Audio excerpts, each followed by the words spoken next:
treabă. Ar trebui să-i construim un pat. Ce idee încântătoare! Și-l vom aduce aici într-o clipită. Asta înseamnă repede, nu? Da, cam așa. Știam eu. Hei, construim un pat! Acum, lordule scorțos, tot ce am de făcut e să stau trează până ce voi putea să dorm. Desigur. Stați, cum? Am visat asta într-o noapte.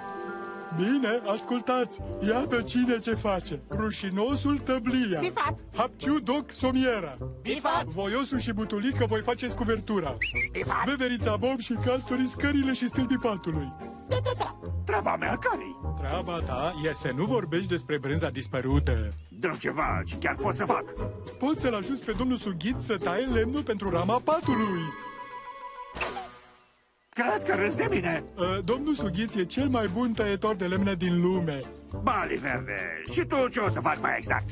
Supervizez. Sunt omul cu idei bune.